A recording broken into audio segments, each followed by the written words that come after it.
لاہور کے شہر کراچی میں ایک فیملی رہتی تھی۔ ماں جلدی کرو، بہت تیز بھوک لگی ہے۔ ہاں ماں جلدی کرو، بہت زیادہ دیر بھی ہو رہی ہے۔ ارے لا تو نہیں ہوں، سارا دن بس ماں کو ہی تنگ کرتے رہو۔ ارے ماں پریشان کیوں ہوتی ہو؟ جب بھیا کی شادی کے بعد بھابھی سارا گھر سنبھال لے گی۔ اچھا میں ہی کیوں، تو نہیں کرے گا شادی؟ کیوں نہیں، کوئی اچھی لڑکی مل جائے گی تو میں بھی ضرور کر لوں گا۔ ہاں میں بھی دیکھوں گی کہ بیویوں کے آنے کے بعد تم ان کو کس طرح پریشان کرتے ہو۔ ہاتھ میں سبزی کا باؤل لیتے ہوئے عریشہ نے کہا تو اس کی بات سن کر دونوں بیٹے مسکرانے لگے۔ اس کے بعد احمد اور حسن انگلیاں چاٹ چاٹ کر کھانا کھانے لگے۔ ایک بات اور کہنی ہے ماں، ویسے ماں جو سواد آپ کے ہاتھ میں ہے وہ تو واہ واہ کتنا مزے کا ہے۔ بس کر، جب تیری بیوی آئے گی تو پوچھوں گی کہ کس کے ہاتھ میں زیادہ سواد ہے۔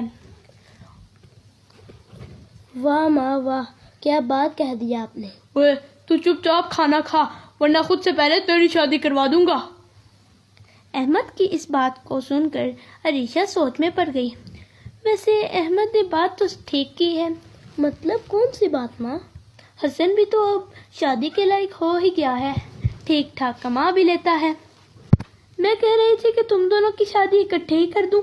ارے میری شادی کی بات کہاں آ گئی؟ بات تو بھیا کی شادی کی چل رہی تھی نا، ان کی کروائیے، مجھے ان سب سے دور ہی رکھو۔ ویسے بھی میں نے سنا ہے کہ… کیا سنا ہے تم نے؟ ارے میں نے سنا ہے کہ بھائی تب تک بھائی کو پیار کرتے ہیں جب تک اس کی شادی نہ ہو جائے، اگر شادی ہو گئی تو پھر لڑائیاں ہی لڑائیاں ہوں گی۔ کیوں ماں؟ ایسے نہیں، ایسے کیسے، میں ہوں نا سب کو سمیٹ کر رکھنے کے لیے۔ عریشہ نے یہ بات ایسے ہی نہیں کہی تھی۔ کافی سوچنے کے بعد عریشہ دو خوبصورت بہوؤں کو اپنے گھر لے آئی۔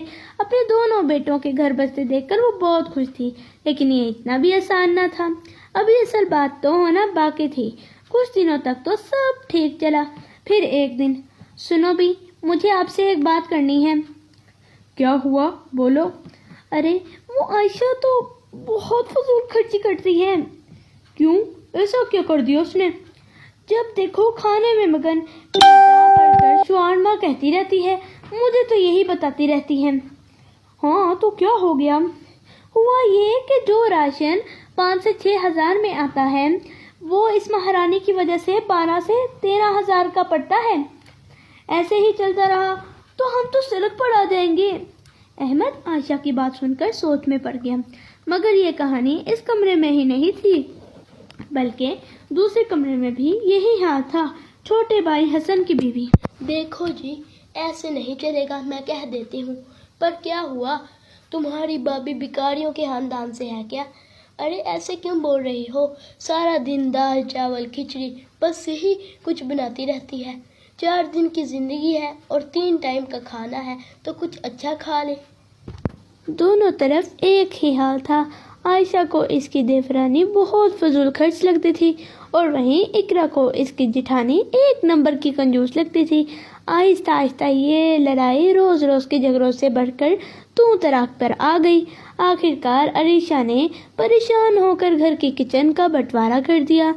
دونوں بہوؤں کے چولہے، راشن، یہاں تک کہ مسالوں کے ڈبے بھی الگ الگ ہو گئے۔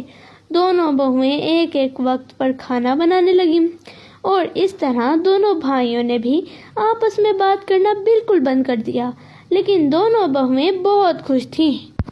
اب سب ٹھیک ہے، جو کھانا ہے کھاؤ، کسی کی روک ٹوک نہیں۔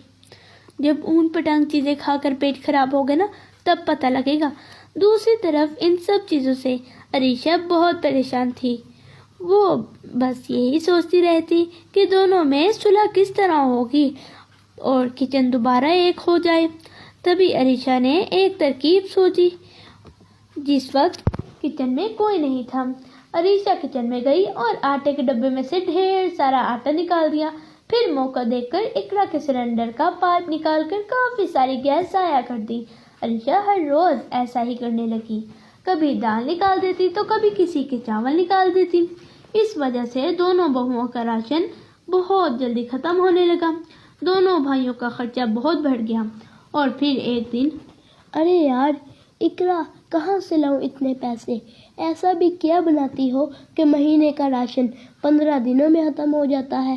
تم رہنے ہی دو، اب ماں ہی کچن سنبھالے گی۔ ادھر دوسری طرف کمرے میں بھی یہی حال تھا۔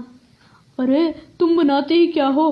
ہر وقت کھچڑی بناتی رہتی ہو، دال چاول کھا کر میں خود ارے تم کیا بناتی ہو؟ ہر وقت کھچڑی بناتی رہتی ہو، دال چاول کھا کر میں خود تھک چکا ہوں، اور پھر راشن اتنی جلدی ختم ہو جاتا ہے۔